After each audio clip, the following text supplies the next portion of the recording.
Welcome to Write Books That Sell Now, the podcast helping you write, publish, and market your book faster, better, and smarter. Here are your hosts, working hard and having fun doing it, Candice L. Davis, Anita Henderson, and Carol Dunlop. Welcome to Write Books That Sell Now, the podcast that gives you real insight into the real business of becoming a successful self-published author. I'm Candice L. Davis here with my cohorts, Anita Henderson and Carol Dunlop. Hey, ladies. Hey, everybody. Hey, everyone. So guess what, guys? Coming up on this episode, we're talking about some cool stuff. We're going to discuss 3 basics you need to set the stage for your marketing plan, because you can't sell books if you don't have a marketing plan, and you can't grow your business if you don't have a marketing plan. So we're going to talk about those 3 things, but we're also going to tell everyone how they can get in on our totally free book marketing mega summit coming up in July. And we're going to give you some information on how you can get in here. Our 15 presenters share amazing strategies to grow your business and sell your book. But before we do that, Anita, what's going on, girl? What's on your mind?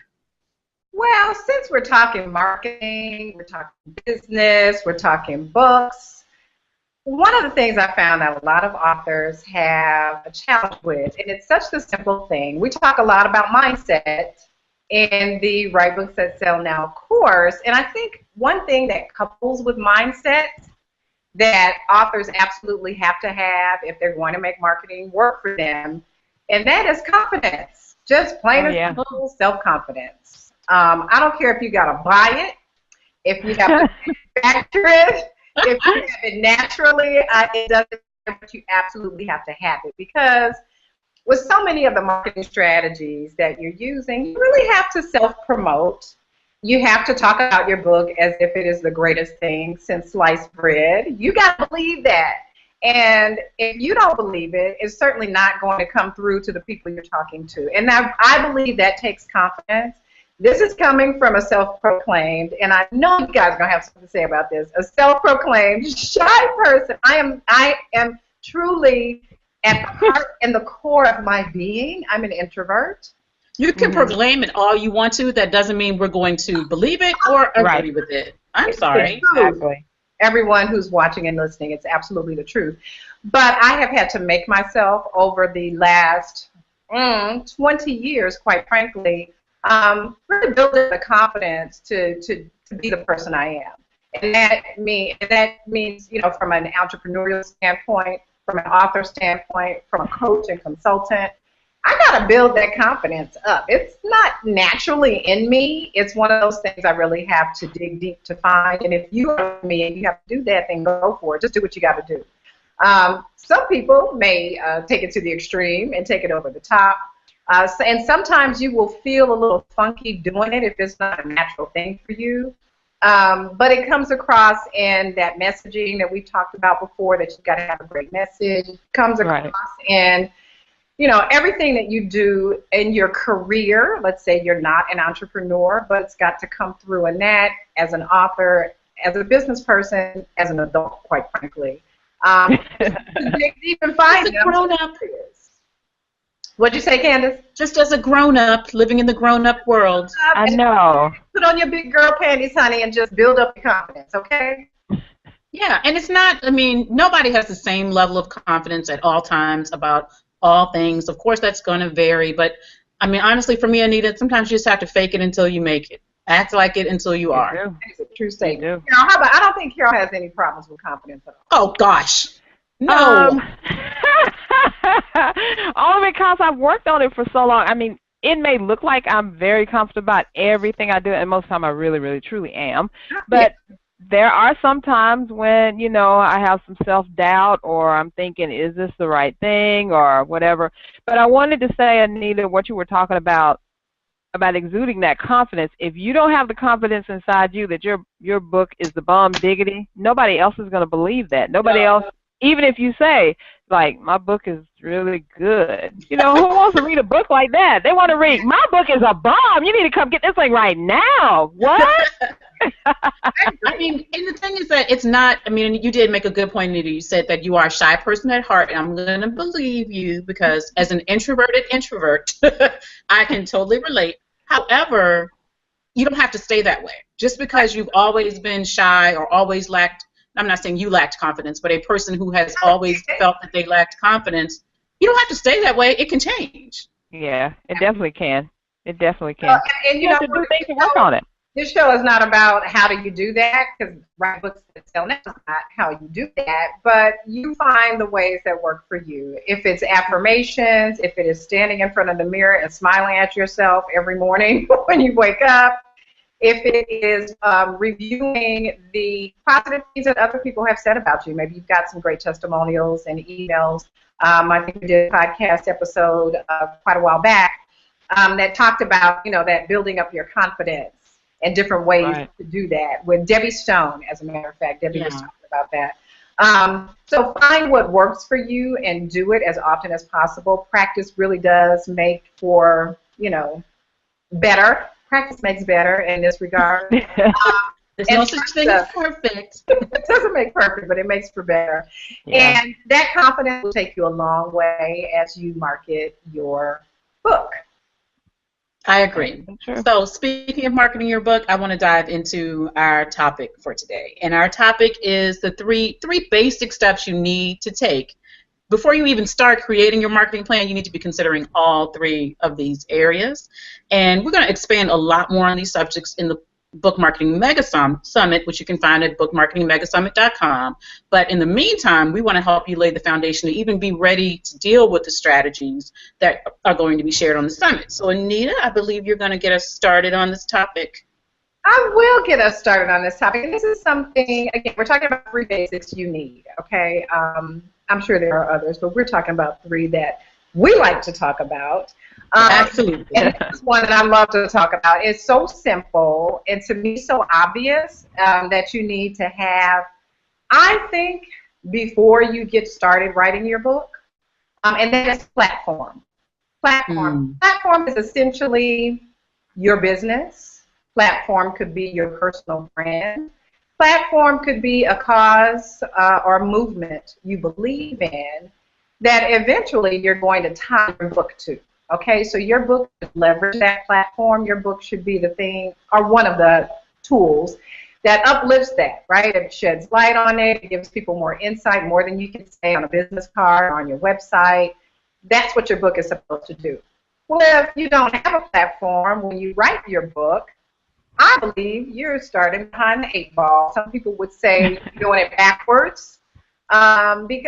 And I would tend to agree with that. I think it would be a little bit more difficult for people to, and I've had people come to me with this approach that they want to write the book first and then build their business around the content in their book. And I submit that that is not the best way to establish yourself as an expert. You should be an expert, quite frankly, when you get to the book writing table. And basically, you are sharing your expertise, your strategy, your process and systems, your lessons learned in your books, which means that you've already experienced those things. You've helped someone do it, you've developed the process, you've gotten some results, you've learned the lesson. So I would say that platform is one of the key basics you need to have as you develop your marketing strategies, because you can build your book marketing strategies around that platform because you've written your book around that platform, right, ladies? So, Anita, I have a question. Can you grow your platform while you're in the writing process? If you just maybe have a tiny platform when you start, can you expand it and grow it while you're writing a book at the same time? I would say yes. I would say that you should have something established already. Okay, so maybe you have a system, a 3-step system to solve a problem for your clients, customers, people out there. And you decide you want to write a book about that 3-step system. That's great. And as you're writing the book, you may, and quite frankly, you have coached about this, you've shared this 3-step system with people, maybe you've had customers or clients do something with it, somebody other than yourself, although even if you've done it and had some results, that's good, because that's where I'm leading to, which is results. Right. People want to know what results you've had. So as you're writing your book about this 3-step process and you're sharing some stories and case studies and things like that and results, you may decide, wow, there's 2 other steps that I haven't been teaching people in my process, in my coaching practice. But I want to include that in my book, or maybe I don't. Maybe I just want to wait and practice those in my coaching. So as you're writing your book, absolutely, you could be developing things. Maybe you uncover a whole nother line of business while you're writing your book. You've got to book about this book. But you decide that once you put stuff on paper that's been in your mind, right, that you're sort of coaching about, you could discover a whole world of opportunity. Absolutely. As writing your book. So my answer to your question is yes. Thank you. So Candice, what's the next step? After we know that we have the first basic for marketing strategy, and that is a platform, what's the second basic thing authors need to have? Well, you know I love talking about story, and for me, story falls under the umbrella of your message. So you have to get, as an author and as an entrepreneur, incredibly clear on what your message is to your unique perfect reader or to your target audience for your products and services, whoever it is. You need to be very, very clear on what your message is. So your message should contain a couple of things, right? It should include some part of your message should communicate to your readers that you understand what their pain points are, that you, quote, feel their pain, end quote. So, I mean, it's a corny, cliched expression, but people want to believe that you understand where they are. Maybe you've been there, maybe you've worked with clients who have been there, but you have some understanding of where they are. So communicate to them through your message that you understand what their pain points are. Beyond that, well, that's great that you understand that, but do you have a solution for my pain points? Because if your book just sits there and says, Candice, I feel your pain, and we're all in pain together, and life sucks, and life is hard, and tomorrow's going to be hard too, I'm not interested. Right. That's right. I want a book that solves the problem, that gives me the method to solve the problem. No book is ever going to solve your problem, but it can give you the guidance to solve your own problem. So your message should communicate to your readers that you have a solution to the problem. So you know what their pain points are, you know what their solution to the pain points are. And you want to share your own personal story, right? Why do you want to share your own personal story in your message? Because you want to give them a reason to know, like, and trust you. And story is a really easy way to pull people in. Our brains love story. The human brain loves story, right? So it's a great way to pull people in and give them a shortcut to know, like, and trust you. So you want to give them that so that they feel like they can buy from you. People don't buy from people that they don't trust. They run in the other direction. So you want to tell them who you are, why they should listen to you, all of these wonderful things. And I'm going to expand on those in the Book Marketing Mega Summit. In my presentation, I walk you through the steps to completely write out your own signature story. So you can do that. And lastly, your message has to have a call to action. That's great. I know your pain points. I've been where you've been. I've got a solution. You can trust me. But what do I want you to do? Right. I want you to do something. There should be a call to action. So in your marketing, one of your calls to action should be buy my book. I mean, yeah, no, that's right. Yep.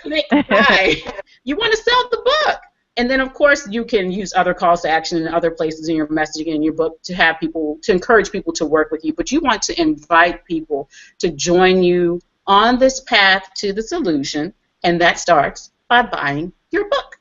I love that. I like the point about the telling them, even in your marketing messaging, that your book offers a solution, the solution, whatever. People really do want to be told what to do. Even if I do. Even if they don't do it, just tell me what to do.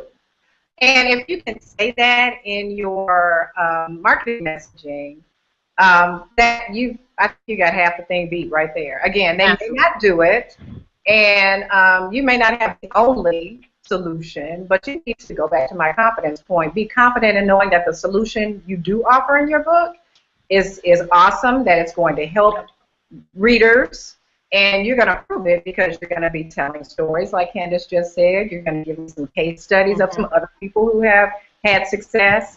And you're going to tell me your own story. I was thinking about, you said, if you've never been through the thing, you can't, really use your story to say anything. It'd be just like me trying to tell somebody, okay, so my book is about 12 parenting tips that'll make you a successful parent. Yeah. So Carol was laughing because she knows I might have children. But Yeah. you can find an angle from me. Although Dr. Spot did quite a great job. Yeah, I was about to say. And he was good at it, very good at it. But he had a certain level of authority because of his professional expertise. So he could tell his professional story. It may not be your personal story. So I may read a book on weight loss written by a medical doctor who's never been overweight. But that medical doctor has a brilliant plan. I'm still going to consider it because he or she has a different form of expertise. It's professional as opposed to personal, and that's fine too. And she or he would need to tell that and prove that through some case studies of people she worked with, or people she has helped, or whatever. Yeah.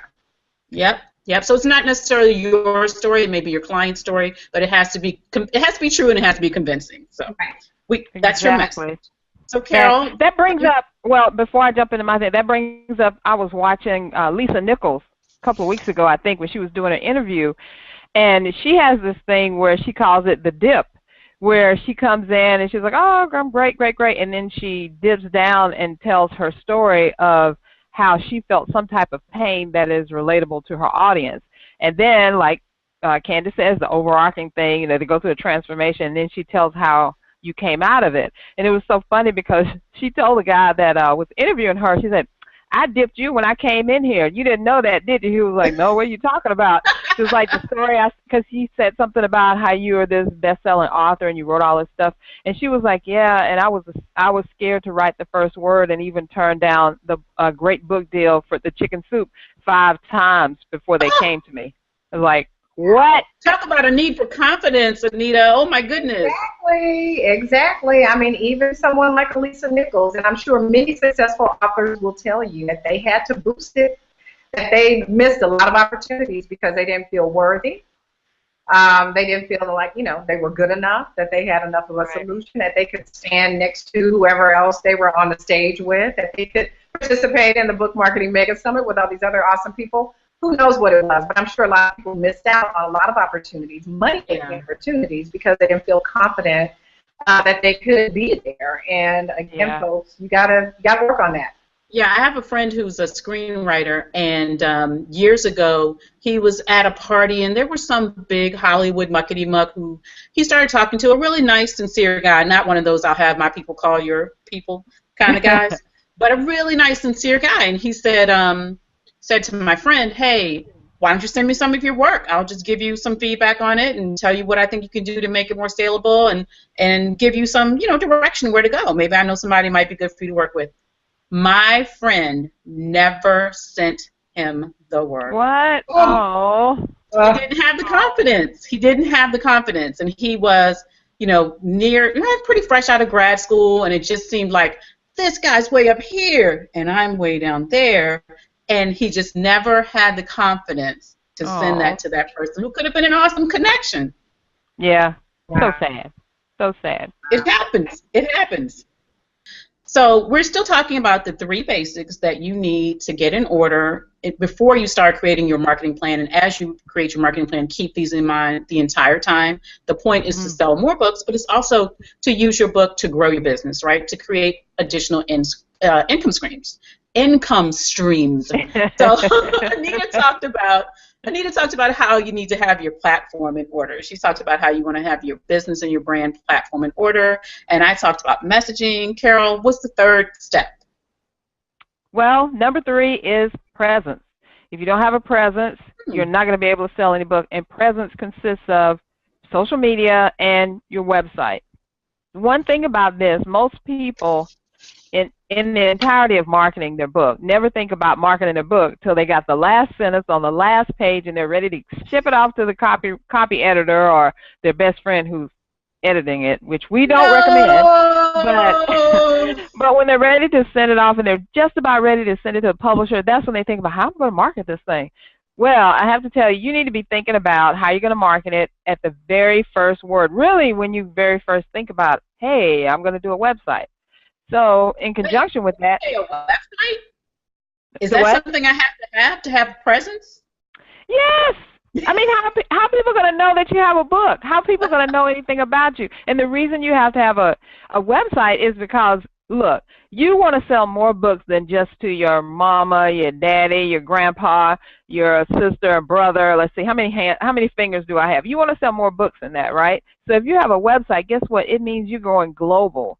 Even if you start out in your local community and you're just selling to the bookstores down the street, or you're selling, the little small bookstores, or maybe you know someone who who has a store and they want to put your book in there because they really like it, or they like you and they want to help you.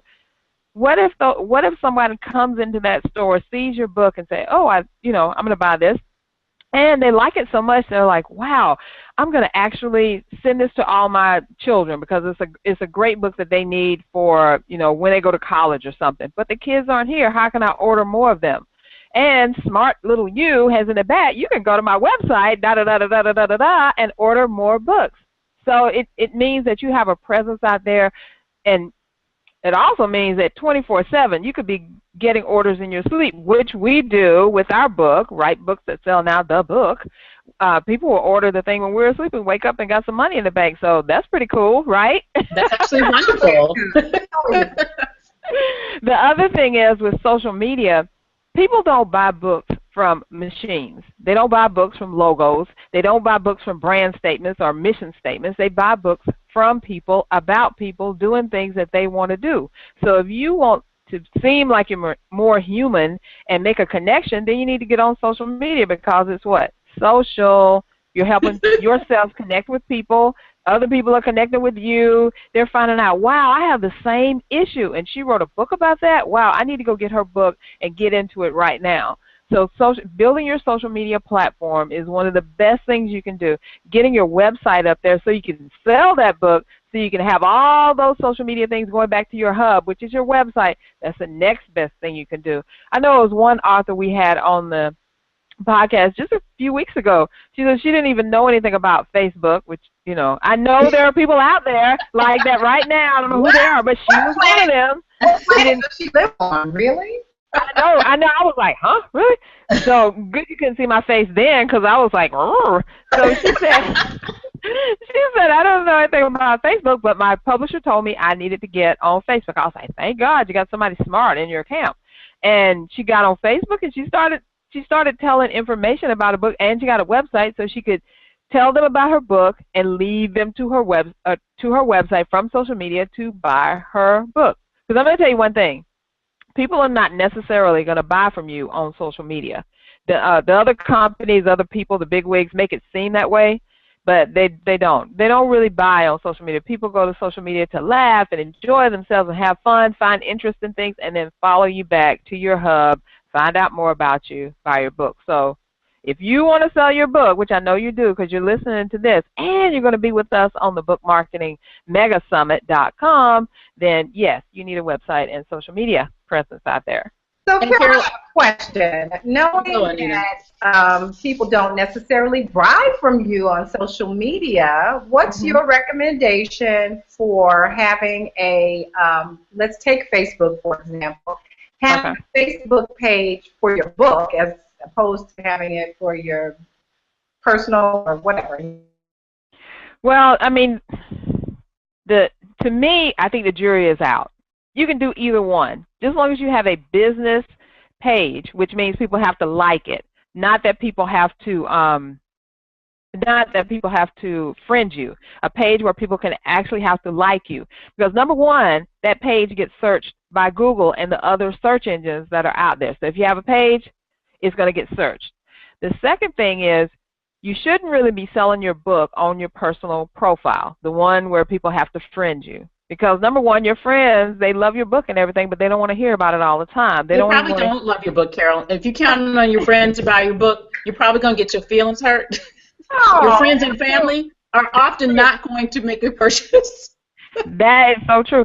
But to have a separate Facebook page for your book versus you versus your business, I don't know. I think that we need to look at ourselves as a personal brand, and the personal brand that's inside of us has a book, has a business, has things that are going on. Maybe we're speaking and doing some other things. So why not make a Facebook page that encompasses all of that, and then the book is part of it? Because as Anita says all the time, it's bigger than the book. So, what do you want to do? Sell $20, $15 books, which that would be some good money, or would you have, $3,000 speaking gigs or something, or even five $3,000 speaking gigs. Yeah, clients or whatever. Yeah, there's other things besides. That's good. That's good. Carol, you made a good point when you mentioned earlier local presence, because online presence is, of course, wonderful, but sometimes just creating a presence in your local market can make a difference. One of a client that I worked with a while ago, she wrote a book that was specific to the city. And so she created a local presence within that city, and just by virtue of having her book in a local bookstore, she started getting all these invitations to do workshops and to speak to book clubs and to speak to other organizations. And so that just came from having a local presence, but she had to get out there and build the presence first. It didn't come looking for her. Right. Yeah, you do. You have to build your presence either way. It doesn't matter. Even if you start, your website means that you're global now because everybody can find it. Not everybody will find it. And if you are really savvy about putting it in the right places and networking with the right people, I mean, the thing is, if you're trying to get local people, like you're trying to get speaking engagements, you can take a bunch of books with you, go down to the local store and say, hey, I got this great book that I think if we work together, I can help your business, you can help my business. You put the book up here. You look great because you have this awesome book in your store. I look awesome because I have my book in your awesome store. You think about working with people and instead of competing against folks. If we could all be better and working together, we could accomplish so much more than just trying to do everything yourself. It's not easy to do everything yourself. Yeah, and speaking of that, you can don't forget you can partner with other authors as you build your online presence, because they can share your book with their audience on social media. You can share their book with your audience. If you believe in their book and they believe in yours, that kind of cross promotion can create even more presence for you. So exactly. I think that covers our three basics, ladies. We referred to platform. Anita explained why you need to consider that before you build your marketing plan. I talked about your message, and Carol, you talked about presence.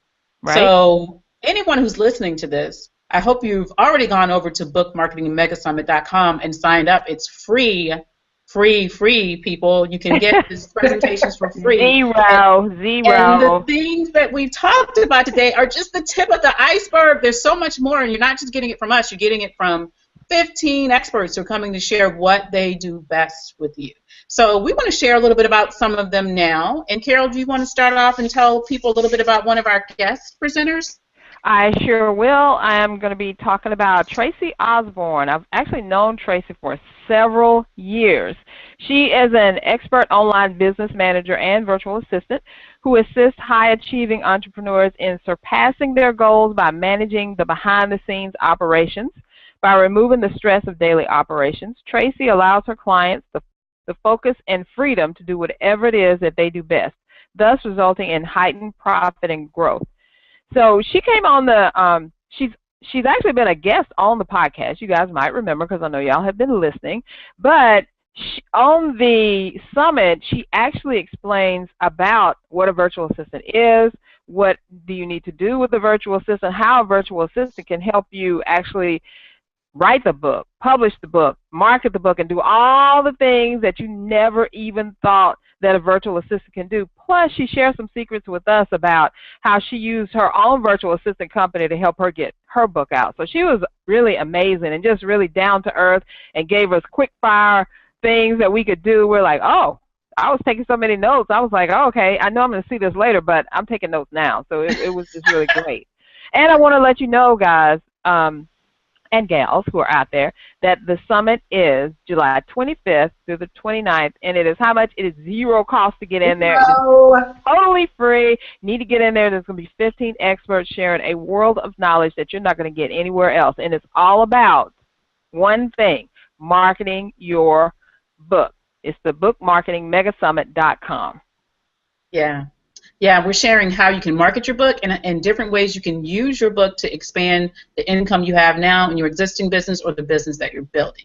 So I want to tell you about one of the other presenters we have, and that's Wendy McClellan, and she is going to tell you about getting to #1 on Amazon. And what's so cool about it is she's not just talking about it, she did it. She did it with her book.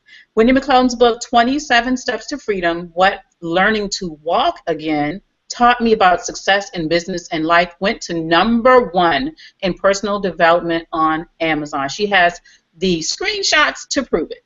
And guess how much money she spent? She spent $0 on marketing, you guys. She did this with a $0 budget for her marketing. She now teaches other authors how to leverage the power of their own books in creative ways. And I know she's awesome because I'm in her Facebook group. I get a lot of good information there, connect with a lot of cool people. And she's going to walk you step by step through what she did to get to #1. You do not want to miss that. No, not at all. Wendy is awesome on this summit. I love some of the tips that she shares. And again, when you watch the summit, you need to have your pen or your tablet or your notebook, because these presenters are talking about things you can do. They're giving you actionable steps. This is not fluffy stuff. It's not, chit chat. This is how I did it. This is how I train my clients, and this is what you need to do. Keep in mind too that we know that everybody is busy, and so we have capped the presentations and the sessions long enough for you to get some good content, but short enough so you can get in there and get out and get going with the stuff that they're telling you to do. So keep that in mind on the Book Marketing Mega Summit. One of the other presenters is Jennifer Ransom-Smith, and she is CEO of Brand ID Specialist, LLC. She is a brand elevation super powerhouse guru, phenomenal woman. How many words can I describe her? Of course, I think she's awesome sauce because she was my business coach several years ago, and she really helped me move my business in a different direction, and I have thanked her ever since. She's going to be talking about how to elevate your brand with your book. Jennifer is a nationally sought-after personal elevation strategist. She's a thought leader, developmental mentor. She founded Brand ID Strategic Partners several years ago. And it is really the nation's only full-service personal elevation agency. She's based in Baltimore, or in Maryland, rather. And she exclusively works with women, which we think is awesome because she's awesome.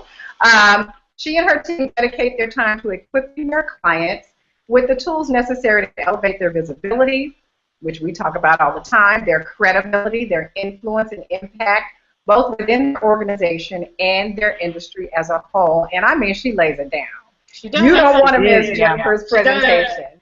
Jennifer Ransom-Smith, she is amazing. We all have a personal brand that we need to elevate. If you are a corporate professional, if you are an entrepreneur, and of course if you are an author, that's a brand, and people need to know about that. And that brand, as we have learned, ladies, over the years, is more than just your logo.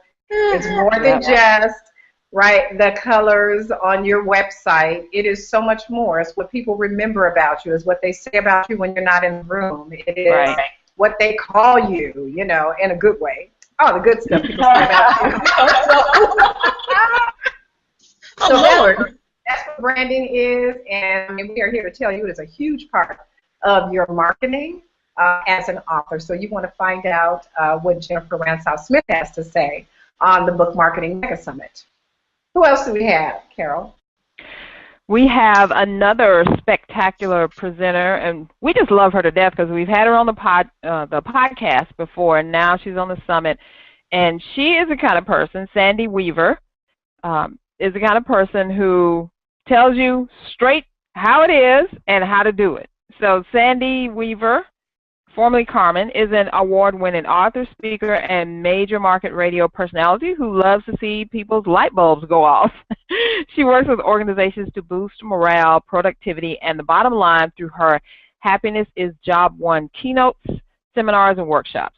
Through her Amazon #1 bestseller, Happiness Recipe, and her award-winning book, The Original MBA, Succeed in Business Using Mom's Best Advice. She shares what she learned about happiness from focused study of the field of neuroscience and neuroplasticity. Interviews, plus a lifetime of learning from her happiness role model, her mother, Eileen Weaver. As CEO of Voice Work on Demand, Inc., Sandy works with radio stations, authors, speakers, and coaches, taking work they've already done and turning it into a revenue river of audio products.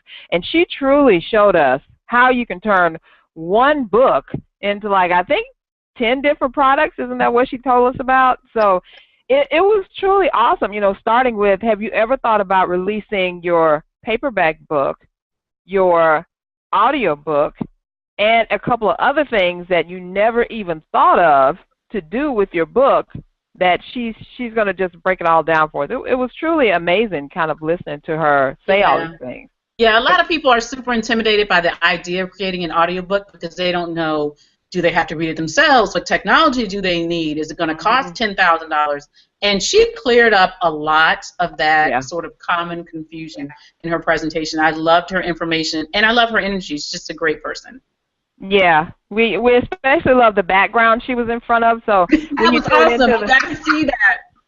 When you tune in, you'll see that, and she'll explain why she's in there with all this coat of many colors type stuff. That's all I'm going to say about it. You just have to come on the summit to look at it and see what's going on. All right, ladies, we have come down to the close of another great, amazing video podcast. If you have any trepidation about video, then you need to tune in, because in my presentation, I'm talking all about video and dispelling all those myths and tell you how you can do it for low cost, no cost, and, you know, just really very little money out of your pocket. But you got to tune in. So we want to thank you for listening to Write Books That Sell Now, the podcast that gives you real insight into the real world of being a successful published author. And we want you, we really, really, really want you to go to our page on writebooksthatsellnow.com, look at the podcast. We got so many of them now. Now we got these awesome video things going on. So listen to them, and please leave us a wonderful review on iTunes. And if it's not going to be wonderful, you just come to me and tell me why not, and I'll fix it for you. I'm just going to let you know right now. So be sure to join us and our amazing expert presenters for the Book Marketing Mega Summit. If you sign up before the summit ends, it is absolutely free. So you want to check it out at bookmarketingmegasummit.com. Until next time, everyone, keep writing.